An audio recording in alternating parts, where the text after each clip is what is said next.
Welcome to your Aged Care Compass podcast. Join us to find out how to support your older loved ones at home.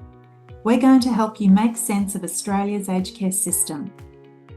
We talk about legal and financial considerations for ageing and how chronic health conditions impact your older loved ones' well-being.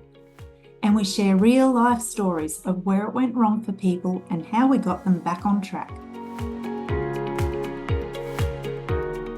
Hi listeners, I'm Michelle. It's great to have you back for our next episode of your Aged Care Compass. Today, we're talking about the Support at Home program. I'm joined by one of our consultants at CME Aged Care Navigators, Janine Mason. Janine is a registered nurse, a former ACAT assessor, and a former national assessor for the My Aged Care assessment workforce. Welcome, Janine. Thanks, Michelle. It's lovely to be here. Support at Home is the new aged care program developed in response to recommendations from the Royal Commission into Aged Care Quality and Safety. It will replace the current home care packages and short-term restorative care programs from July 2025 and eventually the Commonwealth Home Support Program. Although we're still waiting for more clarity on certain aspects of the new program, we know there are some significant changes. Janine, could you please tell our listeners about the two new programs, the Assistive Technology and Home Modification Scheme and the End-of-Life Pathway? We'll start with the Assistive Technology and Home Modification Scheme. So the idea of this scheme, Michelle, is that people no longer need to save up their package funding for larger purchases, such as significant mobility aids or home modifications to make their home safer. This is an upfront funding of $15,000 per person, and eligibility for this funding is determined at initial assessment by the assessor. Okay. And what about the end-of-life pathway? So the end-of-life pathway is for older people with less than 3 months to live. The program provides up to $25,000 over 3 months and supports people to pass away in their own home if that's what they wish. The person has 16 weeks to use the funds. If a person has not passed away after this time, they revert back to the level of support they were on prior to starting the end-of-life pathway. This funding can only be accessed once by each participant. Right. So people will eventually see changes to the assessment teams. Janine, could you please explain what's changing? Well, as we speak, new assessment workforce teams are being created in an effort to streamline the assessment process. Instead of being single entities, single assessment teams will now consist of non-clinical assessors, who we previously called RAS assessors, and clinical assessors, who we previously called aged care assessment team assessors. Right. And the other significant change we know about is the new assessment tool. So for many years, assessors used the National Aged Care Screening and Assessment Form, or the NSAF. From July this year, the IAT, the Integrated Assessment Tool, was introduced. Janine, could you highlight some of the things our listeners should be aware of with this new assessment tool, please? Well, I think this assessment tool has been created with the aim of the older person not having to tell their story multiple times, which has occurred a lot in the past. Yep. So the same new assessment form is completed by all assessors, whether they're clinical or non-clinical assessors. Once that information is collected and documented, it will be stored on the form for the next assessor to access. And another name for this is called pre-populating the form. So if the form is going to be pre-populated, this says to me that it's going to be super important now to convey your situation accurately right from the start. Yeah, that's correct, Michelle. The funding outcomes and the support plan for your care will all be determined by the information that's recorded on this form. Therefore, if you're not providing the correct information that truly reflects your situation, you can be missing out on funding for care and equipment that you're eligible for. So I'd say it's super important to be prepared for these assessments so you can provide clear responses for the assessors that reflect your situation. Once the information is documented and the assessment has ended, it's quite difficult, both time-wise and it's an arduous process to get a review of your situation and have another assessment. You can imagine with the long waiting lists, how difficult you don't want to go through this process again unnecessarily. Yep. Currently, under the Home Care Packages program, there are 4 levels of support, so levels 1 through 4. Short-term restorative care is a separate program, which people are not eligible for if they already have a home care package. What's changing under support at home in terms of support? So there'll be 8 levels of ongoing funding for the home care packages as compared to the previous 4. And the funding for these packages is roughly $11,000 to $78,000 per year, depending on what level you've been allocated. Right. The Home Odds program and the End of Life program that we already discussed, and another restorative program will also have funding values, but the final values are yet to be determined. Right. FlexiCare is a not-for-profit organisation which supports older people living in Brisbane's southern suburbs to live their best lives in their own homes and communities. FlexiCare don't have grand plans to be the biggest aged care provider. They want to be known for treating each one of their participants as an individual who they get to know well. They answer their phone calls personally when clients ring them. They give their clients easy access to a home care partner who can work with them to deliver the best mix of support possible. If you're in Brisbane South and want to know more, give their friendly team a call on 07 3422 8400 or check out their website flexi.org.au. So there'll be 3 categories of services under support at home. Each will have its own types of services and associated costs.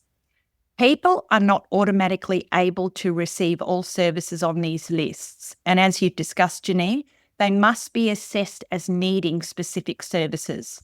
So the 3 categories are clinical, independence, and everyday living. Janine, what sort of services come under each of these categories? So with your clinical category, you're looking at specialised services that are delivered by accredited health professionals.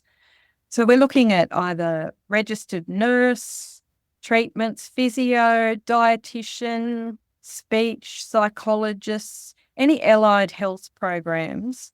Right. With the independence section, that's services that will assist you with your self-care and your activities of daily living, helping you to remain at home. So you would include things like personal care, hygiene, social activities, assistance with medication, respite and transport under that classification. And with your everyday services, there's support services such as domestic assistance or gardening. And for anyone receiving services, there will be costs associated with some of these services, and they're called participant contributions. Can you please explain?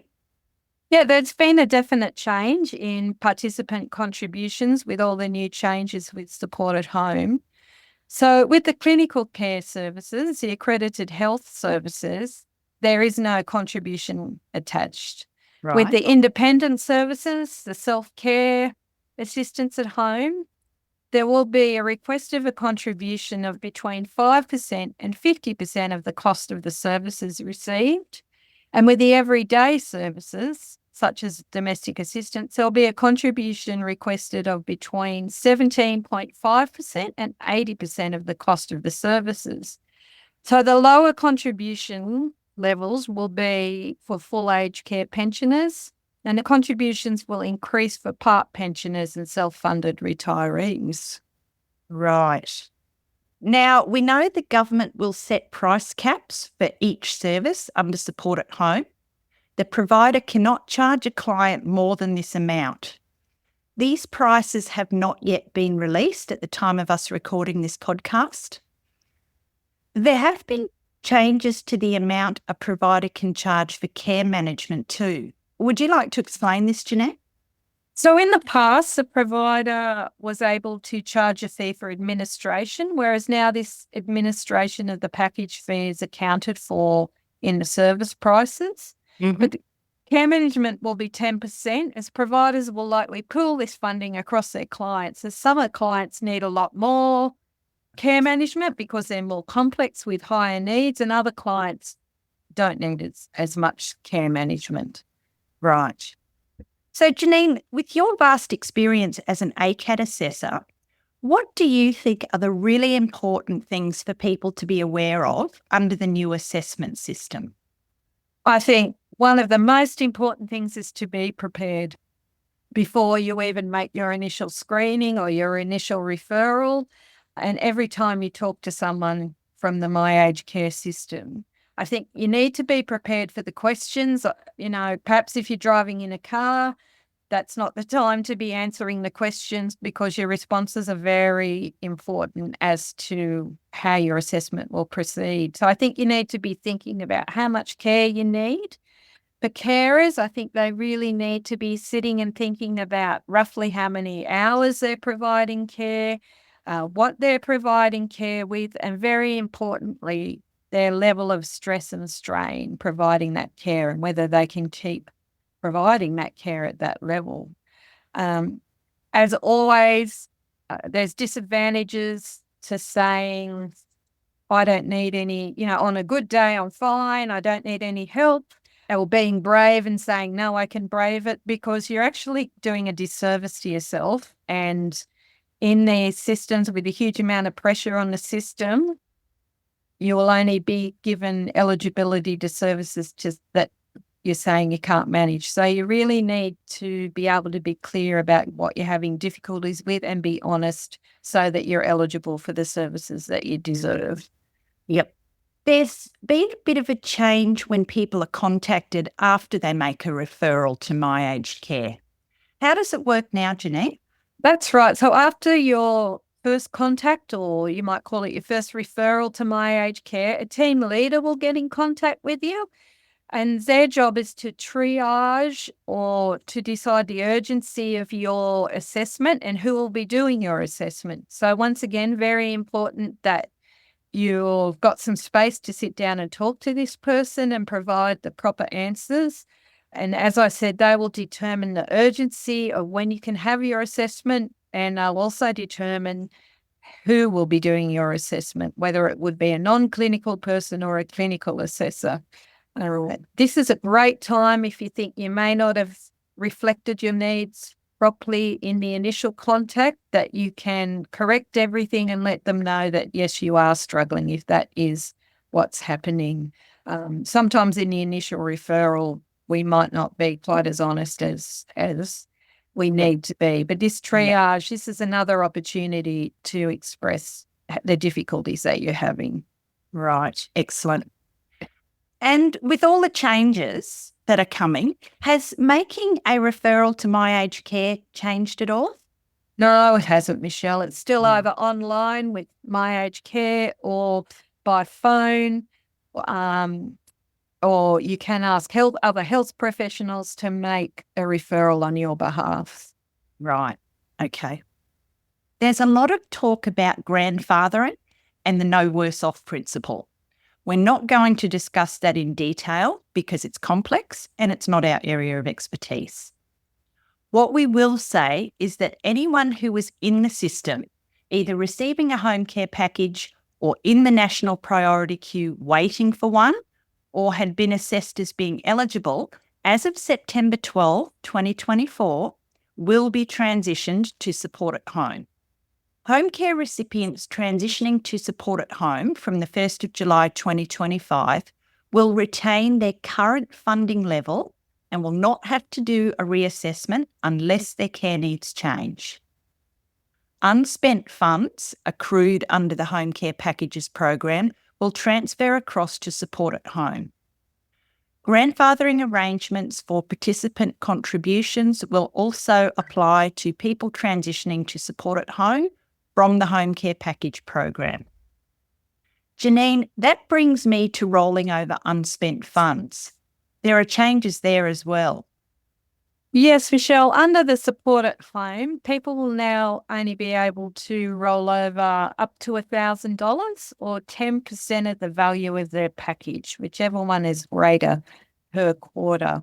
And this is just in case there are any unplanned costs that might be over the quarterly budget that they have. But it is very different to saving up your funds in the older system for large purchases. Yeah.